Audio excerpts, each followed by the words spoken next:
எப்படின்னு வந்து நான் இந்த ஸ்டாக் மார்க்கெட்டில் இன்வெஸ்ட் பண்ணுறது. ஸோ முதலாவது இந்த ஸ்டாக் மார்க்கெட்டில் இன்வெஸ்ட் பண்ணுறதுக்கு உங்களுக்கு ஸ்பெஷலான ஒரு பேங்க் அக்கௌண்ட் வேணும். டிமேட் அக்கௌண்ட் அப்படின்னு சொல்லி வந்து அதை சொல்லுவாங்க. ஸோ நீங்கள் அதை பேங்க்கில் போய் கேட்டிங்க அப்படின்னா அது வந்து உங்களுக்கு அவங்க ஓப்பன் பண்ணி கொடுப்பாங்க. ரைட், அது ஒரு பக்கம் இருக்கட்டும். இதில் பார்த்தீங்க அப்படின்னா நம்ம ஸ்டாக் மார்க்கெட்டில் 2 விதத்தில் இன்வெஸ்ட் பண்ணலாம். ஒன்று ரொம்ப ரிஸ்க்கானது, இன்னொன்று ரிஸ்க் ரொம்ப குறைவானது. முதலாவது ரொம்ப ரிஸ்க்கானது என்ன அப்படின்னா, நான் சொன்னேன் டேரெக்டாக கம்பெனிக்கிட்ட இருந்து அந்த ஸ்டாக்கை வாங்குறது. ஒரு கம்பெனி வந்து அந்த ஸ்டாக்கை விற்கும்போது நீங்கள் அதை டேரெக்டாக அந்த கம்பெனிலேருந்து அந்த ஸ்டாக்கை வாங்குறீங்க. அப்படி வாங்கும்போது நீங்கள் டேரெக்டாக வந்து அந்த ஸ்டாக்குக்கான ஓனராக நீங்கள் இருக்கிறீங்க. அந்த கம்பெனி ஒருவேளை நல்ல லாபகரமாக இயங்கிச்சு அப்படின்னா உங்களால் அந்த ஸ்டாக்கை ரொம்ப அதிகமான லாபத்துக்கு நீங்கள் விற்க முடியும். இதில் நீங்கள் இந்த கம்பெனிக்கும் உங்களுக்கும் இடையில வந்து வேறு யாருமே இல்லை, ஜஸ்ட் அதை வாங்கி கொடுக்குற அந்த எக்ஸ்சேஞ்ச் மட்டும்தான் இருக்குது. அடுத்தால இன்னொரு விதத்தில் வந்து நீங்கள் இந்த ஸ்டாக் மார்க்கெட்டில் இன்வெஸ்ட் பண்ணலாம். அது என்ன அப்படின்னா மியூச்சுவல் ஃபண்ட். ஸோ இந்த மியூச்சுவல் ஃபண்ட் எல்லாமே பார்த்தீங்க அப்படின்னா பெரும்பாலும் ஸ்டாக் மார்க்கெட்டில் இன்வெஸ்ட் பண்ணுறது. ஆனால் அந்த மியூச்சுவல் ஃபண்டில் என்ன அப்படின்னா நீங்கள் வந்து டைரெக்டாக கம்பெனிலேருந்து ஸ்டாக் வாங்கலை. மீன்ஸ் இந்த ஸ்டாக்கை வாங்கி மேனேஜ் பண்ணுறதுக்கு அப்படின்னு சொல்லி ஒரு குரூப் இருக்கிறாங்க. நீங்கள் அவங்கக்கிட்ட காசை கொடுக்குறீங்க.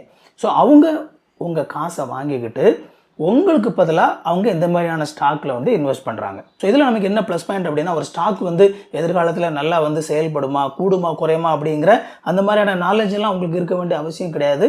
இது நல்லா செய்கிற ஒரு குரூப் கிட்ட நீங்கள் கொடுத்துட்டிங்கன்னா போதும். ஸோ அவங்க வந்து அதை எல்லாமே வந்து என்ன செஞ்சுக்குவாங்கன்னா பார்த்துக்குவாங்க. நீங்கள் வந்து என்ன செஞ்சலாம், ரிலாக்ஸாக இருக்கலாம்.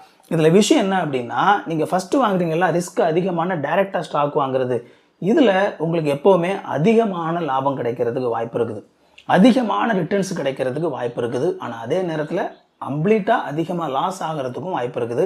ஆனால் நமக்கு மியூச்சுவல் ஃபண்ட் அப்படின்னு சொல்லி வரும்பொழுது அவங்க வந்து அந்த மியூச்சுவல் ஃபண்டுக்கும் அவங்க உங்களுக்கு பதிலாக அவங்க இன்வெஸ்ட் பண்ணுறனால அவங்களும் வந்து கொஞ்சம் லாபத்தில் அவங்க பங்கெடுப்பாங்க. அது மட்டும் இல்லாமல் உங்களுக்கு நஷ்டம் வரக்கூடாது அப்படிங்கிற சூழ்நிலையில் வந்து அவங்க செயல்படுறாங்க. அப்படிங்கிறனால ரொம்ப ரிஸ்கியான ஒரு சில ஸ்டாக்கெல்லாம் அவங்க வந்து இன்வெஸ்ட் பண்ண மாட்டாங்க. ஸோ அந்த பேலன்ஸ் அவங்க பண்ணும்போது உங்களுக்கு அந்த ரிட்டர்ன்ஸ் அப்படிங்கிறது கொஞ்சம் குறைவாக தான் இருக்கும். நீங்கள் டைரெக்டாக பண்ணுற மாதிரி அதிகமான ரிட்டர்ன்ஸ் இருக்காது. ஸோ ஒரு வழி ரொம்ப ரிஸ்கியான ஆனால் அதே நேரத்தில் அதிகமான லாபம் கிடைக்கக்கூடியது. இன்னொரு வழி ரொம்ப ரிஸ்க் குறைஞ்ச ஆனால் குறைவான லாபம் கிடைக்கக்கூடிய ஒரு வழி. ஸோ இதில் எந்த விஷயத்தில் வந்து அதிகமாக ஒரு சில பேர் வந்து கம்ப்ளீட்டாக பணத்தை இழப்பாங்க அப்படின்னு அந்த ரிஸ்கியான அந்த விதத்தில் அவங்க டைரெக்டாக போய் இன்வெஸ்ட் பண்ணுறாங்க இல்லையா, அதில் தான் ஸ்டாக்கை பற்றி சரியாக தெரியாமல் அதை பற்றின ஒரு பேசிக் அண்டர்ஸ்டாண்டிங் இல்லாமல் ஒரு சிலர் போய் அதை வாங்கி மாட்டிக்கிட்டு அவங்க மொத்தமாக காசு இழந்த கதைகள் உண்டு.